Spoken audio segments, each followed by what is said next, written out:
परम पूज्य चारित्र चक्रवर्ती आचार्य श्री शांति सागर जी महाराज की पुण्यतिथि 63वीं हम लोग लगातार मनाते चले आ रहे हैं।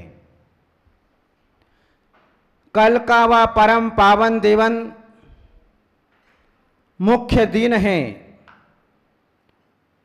भाद्रपद शुक्ला दूज कुंथलगिरी सिद्ध क्षेत्र पर सन 1955 के अंदर आचार्य शांति सागर जी महाराज ने प्रातः काल के मंगलमय बेला में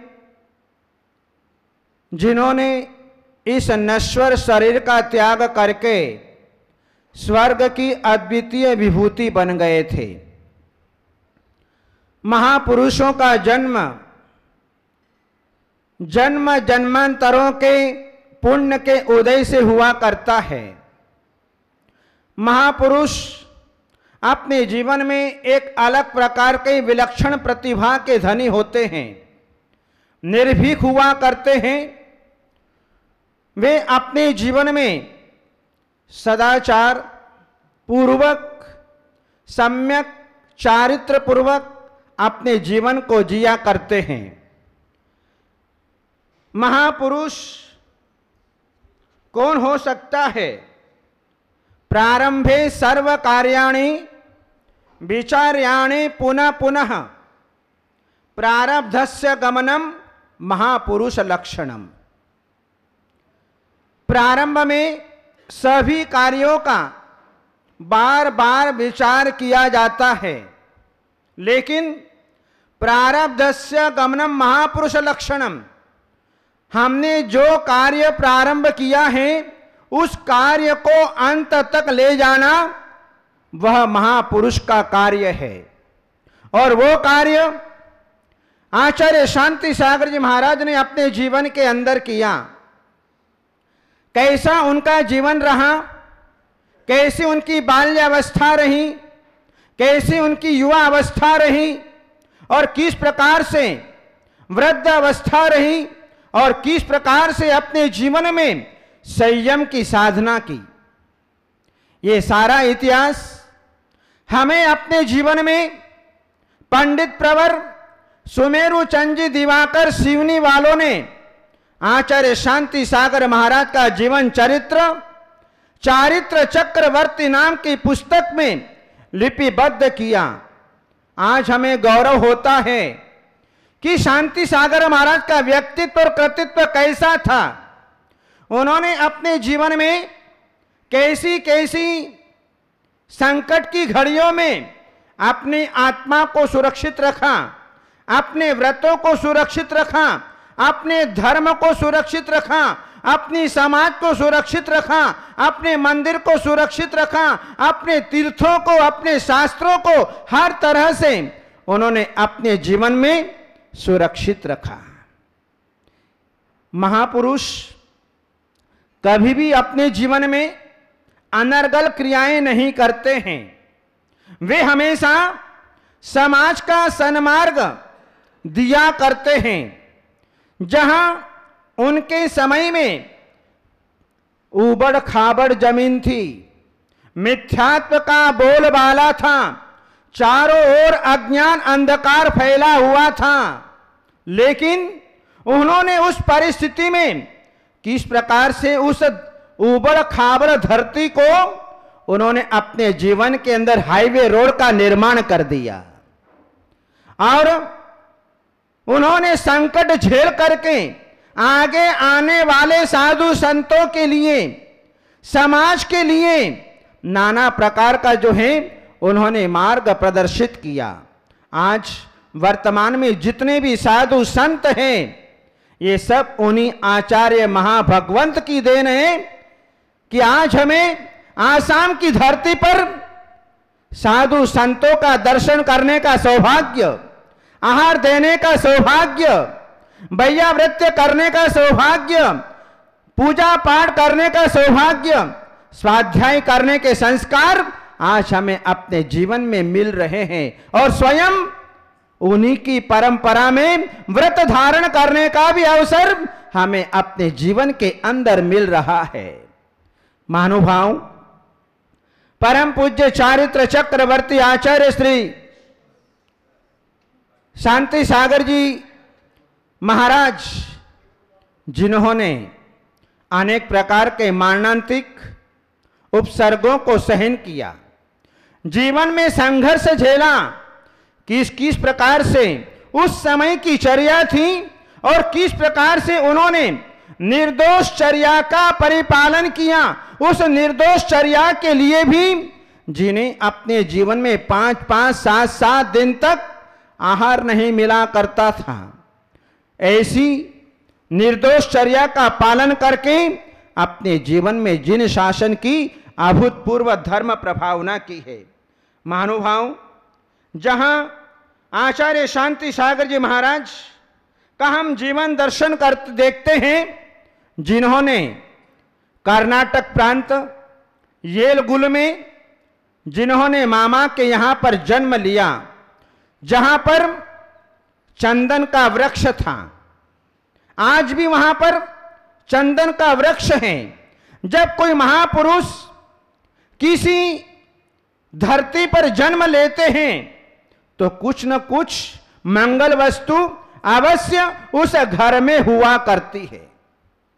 चंदन का वृक्ष जो हमें शीतलता प्रदान करने वाला होता है, ये चंदन का वृक्ष अपने जीवन में महापुरुष का संकेत दे दिया कि तुम्हारे घर के अंदर महापुरुष का जन्म होगा। उस महापुरुष ने 7 गोंडा के रूप में जन्म लिया और चंदन के वृक्ष की तरह सारे देशवासियों को, सारी धर्म पिपासु जनता को उन्होंने अपने जीवन में शीतलता फैलाई, चंदन की तरह सुगंधी फैलाई रत्नत्रयी की, और जो है अपने जीवन को आगे बढ़ाया।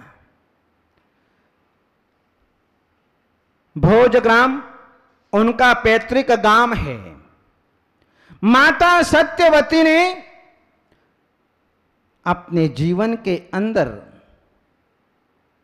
एक ऐसा नर रत्न जन्म दिया जिस भोज की चर्चा सारे देश में चल रही है। भोज किसी ब्याह शादी में दिया जाता है, किसी पार्टी में दिया जाता है और उसकी चर्चा महीना 2 महीना तक चलती है, 4 महीने 6 महीने तक चलती है। लेकिन मां सत्यवती ने अपने जीवन में ऐसा भोज दिया कि जिसकी चर्चा आज तक निरंतर चली आ रही है। जहां माता के मन में एक महापुरुष के जन्म लेने पर यह दोहला उत्पन्न हुआ, मैं 108 सहस्त्र दल वाले कमलों से जिनेंद्र भगवान की पूजा करूं, और वे कमल कोल्हापुर के राज सरोवर राजा के यहां से मंगवाए गए और जो है उस मां सत्यवती का दोहला पूर्ण किया गया। आप सोच सकते हैं, जब माता के गर्भ में कोई संतान आती है तो वह कितनी भाग्यशाली है कि आज मुझे अच्छे अच्छे शुभ संकेत, अच्छे अच्छे शुभ स्वप्न, अच्छे अच्छे दोहले उत्पन्न हो रहे हैं। ये अपने आप पता चल जाता है कि मेरे गर्भ के अंदर वो भाग्यशाली संतान आई है, कोई महापुरुष मेरे गर्भ में आया है, और मां सत्यवती की भावनाओं को पूर्ण किया गया। आषाढ़ कृष्णा छठ के दिन उस महापुरुष का जन्म हुआ। उनका जन्म नाम 7 गोंडा किया गया। ज्योतिषी ने उस 7 गोंडा की पत्रिका को देख करके ये बताया, यह बालक संसार के प्रपंचों में नहीं फंसेगा, इसके द्वारा धर्म का प्रचार प्रसार होगा, इसके द्वारा धर्म का जीर्णोद्धार होगा। ऐसा शुभ संकेत उस ज्योतिषी ने उनकी लग्न पत्रिका देख करके बताया। और जो है आज आचार्य शांति सागर महाराज अपने जीवन में हूबहू वैसे के वैसे ही निकले जैसा कि ज्योतिषी ने बताया था। जहां 9 वर्ष की उम्र में 6 वर्ष की कन्या के साथ में जिनका विवाह कर दिया गया था, लेकिन 6 महीने के बाद ही, शादी के 6 महीने के बाद ही पत्नी का वियोग हो गया। और जब 7 गोंडा जब 18 वर्ष की उम्र को प्राप्त हुए तो माता पिता ने पुनः विचार किया कि 7 गोंडा का पुनः विवाह कराना चाहिए। तब जो है 7 गोंडा सावधान हो गए कि मुझे संसार के चक्र में नहीं फंसना है। जैसे ही माता पिता ने बेटे से कहा कि बेटा अब तुम्हारी उम्र 18 वर्ष की हो गई है, आप जो है अपनी वंश परंपरा को चलाने के लिए ब्याह कर लो। लेकिन 7 गोंडा मना कर गए, यदि आपने मेरे से विवाह की जिद्दी करी तो मैं बिना कहे घर छोड़ करके चला जाऊंगा। अब आइंदा मेरे सामने किसी प्रकार से कोई चर्चा मत करना। तब माता पिता भी समझ गए यह अत्यंत वैरागी आत्मा है, अब इसके साथ में जिद्दी करने से कोई फायदा नहीं तो हमारा काम बिगड़ जाएगा। अच्छा तो एक बार जो है हमारी बात मान लो कि हमारे दोनों का समाधि मरण करने के बाद आप घर से निकलना। और जो है 7 गोंडा ने भी प्रतिज्ञा कर ली कि मैं आप दोनों की समाधि कराने के बाद जाकर के दीक्षा ग्रहण कर लूंगा। और जो है अपने माता पिता की समाधि कराई। संसार के अंदर जो है वह पुत्र भाग्यशाली होता है जो अपने माता पिता का उद्धार कर देता है। हम अपने माता पिता का ऋण कैसे चुका सकते हैं? या तो आजीवन ब्रह्मचर्य व्रत को स्वीकार करके, या माता पिता की सेवा करके, माता पिता की समाधि मरण करा करके हम अपने जीवन में माता पिता का उपकार का बदला चुका सकते हैं। और वही काम 7 गोंडा ने और उनके बड़े भाई कुमगोड़ा ने, जो कि आगे चल करके दोनों महापुरुष बने, उन्होंने अपने माता पिता की समाधि मरण करवाया। और उस समय उनकी उम्र जो है 40-45 के आसपास थी। समाधि मरण कराया और उसके बाद में जो है एक दिन 7 गोंडा अपनी बहन से बोल करके गए कि अब की बार जो है मैं आपको स्तव निधि क्षेत्र की दर्शन करने के लिए आपको साथ में लेकर के नहीं जाऊंगा, मैं अकेला ही दर्शन करने जाऊंगा। इस प्रकार से कहकर के 7 गोंडा चले गए स्तव निधि क्षेत्र। और वहीं से जो है जहां पर मुनि श्री देवेंद्र कीर्ति जी महाराज विद्यमान थे, उत्तर ग्राम के अंदर, उत्तर ग्राम में जाकर के उन्होंने दीक्षा के लिए प्रार्थना की कि मुझे मुनि दीक्षा प्रदान कीजिए।